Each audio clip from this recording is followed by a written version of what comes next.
So welcome to the November property market update. I'm Harvey, I'm a remote property investor, and this is when I bring together accumulation. I watch all the other influencers in the property spaces and get their information from their updates, and I accumulate it into one place delivered for you, and some of my own views and some of the stuff I've observed within the property market. My wife's to live on my own terms. My mission is to help as many people live on their terms as possible, using property as a vehicle to do that, whether that's through education, portfolio building. So what I like to do is share this to as many people as you can. So if you find use from these videos, please share it. Helps the algorithms, helps get that message out there even further. Hit that like button, hit the notification bell icon so you get notified every time we drop videos like this. So this month's update is going to be about the budget, a little bit around some of the house prices and what's going on in the market there, and some around inflation and the economy and the effects that possibly could have on the housing market. So let's start with the budget. Pretty much good news with the budget for property investors. Over recent years, over the last sort of 5 or so years, every time a new budget gets announced, property investors are kind of watching with like gritted teeth and biting their nails, seeing what the government's going to throw us at the moment. There's been loads of anti-landlord taxes over the last few years. There's been loads of legislation changes. So it's always a little bit of a nervous time for an investor. But this budget generally has not got much news to it. So as a general, for property investors, it's pretty good news on this one because there's not much changes going on. Some of the big announcements was no change to capital gains tax. A lot of people was expecting this change to come in. So the government announced last year that they was going to review the capital gains tax, and they put it into to be reviewed. So we're expecting this year for that review to come up and some alterations in the way we pay the capital gains on our property transactions when you sell them and liquidate them. So there's no changes to that, apart from one positive one, which is they're extending it. So that's really good news. There's going to be an extension from the amount of time you have to sell your property to claim the capital gains tax allowance if you're selling your own personal residence. The government have announced a £5 billion fund towards the cladding issue. So since the Grenfell fire incident, properties that are over a certain amount of meterage keeps on coming down a little bit, but certain properties, people have been prisoners within them flats because they can't sell them, because they can't get lending, because of the claddings, and it's been a big debate who should be responsible for that. The people that built it, should the councils for the regs they passed them. So there's a fund of £5 billion to get put towards putting this right, but they're raising that £5 billion by taxing high turnover developers. So developers earning over £25 million a year, they're going to tax them 4% surcharge on top if you hit over the £25 million bracket. So this could have an implication on some small, medium-ish sort of size ones that are going to roll over to that. It is also on the accumulators of their group. So if you're a developer and you've got a large portfolio of properties that you're getting an income from, maybe commercial, single lets, HMOs, and you're developing, it's going to be judged on your overall earnings of the group, not just on the development arm of that. So this is what they're planning to roll out, and it's positive for the people that own flats. Not so obviously positive for large developers earning over 25 million, but I guess they feel that they could absorb an extra 4% if that's such a high rate of income. They've also announced a £24 billion pot to start building property on brownfield sites, something that's much needed. A lot of brownfield sites can be developed, but private developers can't always access them because of all the legal loopholes and the cost that it costs to develop that, mainly from the council's point of view. So they're going to develop some brownfield sites, 24 billion, 16 billion of that is outside of London. And this is really pushing on the agenda to level up the playing field, and the powers of the north goes in with what I've been saying for a while. All the investment previous years, not all previous years, but for a period of time, especially for like 20-year period from 2016, maybe from the 1970s all the way up until sort of like the 2014 sort of around a time when they announced this Pass on the North deal and they started putting infrastructure into the North. A lot of the infrastructure stuff and investments all got centered around London, and now they're trying to even up this playing field. And you can see this spreading out across the North, and we'll see this when we go over the property prices and the reviews and the best towns that have been performing, because they've all been northern towns. But stay with us and we'll share with you which towns are performing the best. Another positive bit of news for landlords and investors was the government, and this wasn't in the budget by the way, but they've just announced that there's a £65 million fund to go towards helping arrears. So any landlord that suffered arrears as a direct result of COVID, they put together £65 million fund to pay directly to the landlord, not to the tenants, thankfully, to support the landlords through that situation. I think that's only fair. The fact that they allowed tenants not to pay if they had troubles, they should be passing, like they shouldn't expect the tenant not to have to pay and expect the landlord to pay. So if they're going to support the tenant and allow them to have holidays, they should also support the landlord on the back end. So it's been a little bit slow, but a welcome thing all the same. Is £65 million enough to prop that amount of arrears up? I very much doubt it, but it's a start in the right direction. As I said, a little slow. Other parts of the UK, like Wales, had introduced this earlier, but welcome news. So now let's look at the interesting part of the market, house prices. What's going on with house prices in the market? So we experienced the biggest drop in asking price since January. According to Rightmove, there's the biggest drop since January, 0.6%. So it wasn't a ginormous one, but showing signs of cooling, but the market is still very buoyant. They're saying the main reason behind this is the lull coming up to Christmas. You always get a bit of a dip in the market around Christmas sort of time. We still experience that around the summertime this year as we come out of the summer holidays. That's like clockwork pretty much every year. Apart from 2020, we kind of rode through that because of the powerhouse of what was going on in the economy and the stimulus and the race for space. But this year seems like it's going to align with that. So there has been the biggest dip since last January in the prices coming to the market. But this has not stopped some phenomenal growth over the last year. So the top three locations in the UK, according to Home Track comes out once a month. If you're not part of that, get yourself subscribed. They give a major analysis of the market, what's going on in the property market. And the top city in the UK, drum roll, is Liverpool. Liverpool's performed the best. It's in double digits growth, followed up closely, not quite double digits, by Manchester, then followed up by Sheffield. Again, this trend, as I said, since the Power to the North deal's gone in, since all the infrastructure starting going to the north, since remote working is becoming much more of a thing. It's not such a office based, and there's more employers turning up across different parts of the north. It's becoming the strongest for the last 5 years now, coming up to 6 years. Manchester and Liverpool have been the top growing cities in the UK. And no change in the bottom. The two most bottom in the UK, this is not England, but in England, the bottom person was London. But in the UK, Aberdeen. Aberdeen's still in minus.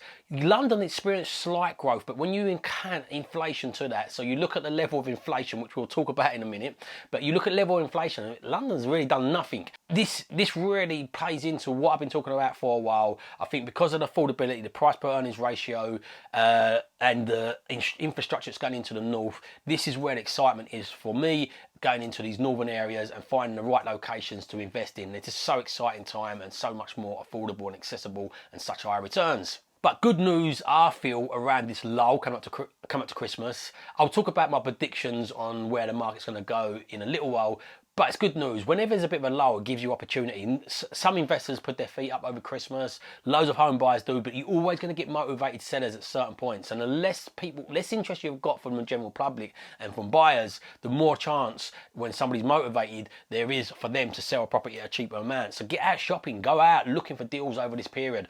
I generally every year pick up some deals over this period because you get that lull period, and yeah, it's worked well. So get yourself out there shopping. So now let's have a little look at rents. Rents have been also booming. It's not just been the prices of property that's been booming. The rental market has been really, really on fire. But the city centres really struggled, especially London again. London struggled the most, but a few other city centres, not as bad as London, struggled. But look at Birmingham, for example. It's bounced back. All of these city centres are bouncing back. There's a lot of talk around London, but there's been some stronger bounce backs than London. So Birmingham, from February 2020 to February 2021, Birmingham actually experienced a 5% drop in the price of rentals. It's bounced back now and it's 10% above pre-COVID, pre-pandemic levels. So it's not only just bounced back, it's bounced back and beyond 10%. The same for Nottingham. Nottingham dropped 2% and it's bounced back to 11% beyond what it was pre-pandemic and pre-COVID. And again, the trend goes on, especially across the north. Manchester's up that 4% from that pre-COVID and pre-pandemic levels. So CPR inflation, consumer price index has hit not an all-time, sorry, but it's hit a 10-year high. So it's at 4.2%. That is worrying levels for the banks. The Bank of England's coming out at the moment. Previously, they were saying they wasn't too worried about it, but in October it's at 4.1%. America's shooting off even, I think it's around closer to 5% in America. And they're now saying there's a little bit concerns. There's talks that this could trigger a rate rise. We're at 0.1%, so the talk that this could be going up to 0.25%, which I don't think will be dramatic, or 0.2%. Again, don't think will be dramatic, but there's talks about raising that. There's talks about some products, some lenders are talking about even before the base rate rises, just to test the market at raising some of their rates to see how the market responds to this. So my views around this really is this is going to be fine. So usually the lever what governments do, where like they've got a couple of levers in the economy what they pull, and they don't always do these successfully, but in a general rule, if you print lots of money, so this is what creates inflation.